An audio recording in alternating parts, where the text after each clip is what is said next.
Dan barang ini bukan barang yang tertinggal dari peradaban. Kalau orang memandang itu keliru menurut saya. Advertising spending nasional itu kira-kira sekitar 200 sekian triliun dalam setahun. Nah, artis seni tradisi itu yang top, jual produk normal itu kalau para pekerja seni masuk ke industri yang related itu pasarnya nakutin Mas ini, supaya bisa merubah mindset. Makanya kalau ada pertanyaan nggak mau dalang, nggak juga. Faktanya apa? Di Fakultas Pedalangan ISI itu sekarang overload. Peradaban itu terus bergerak. Apakah wayang itu harus dikonservasi? Enggak, tapi menyesuaikan terhadap kehidupan sosial masyarakat yang saat ini.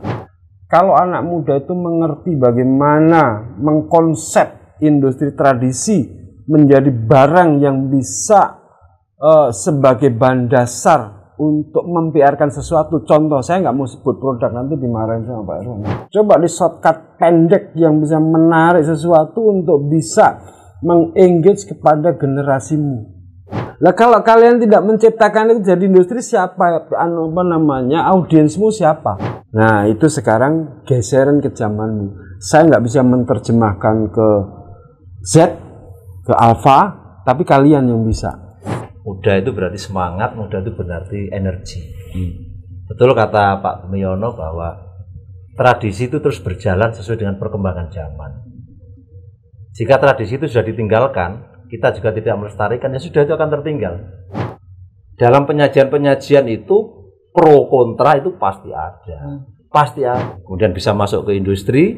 Industri dalam tanda kutip bukan berarti kemudian segala sesuatu diukur dengan uang dan sebagainya. Karena tidak banyak loh orang yang kemudian memberanikan diri bahwa saya meyakini bisa hidup dari saya berkesenian. Pertunjukan wayang itu tidak semata-mata memberikan edukasi, menjas sesuatu dengan kamu harus begini, kamu harus begini. Tidak. Tapi dengan simbolisme.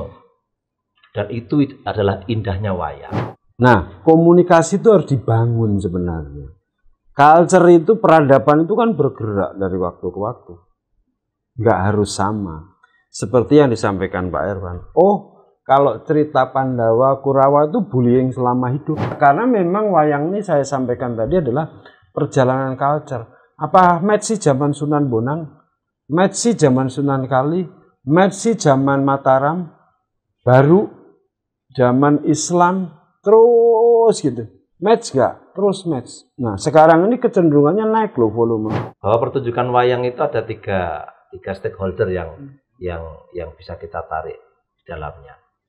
Ada seniman mengkarya, ada penanggap, yang terakhir ada penonton.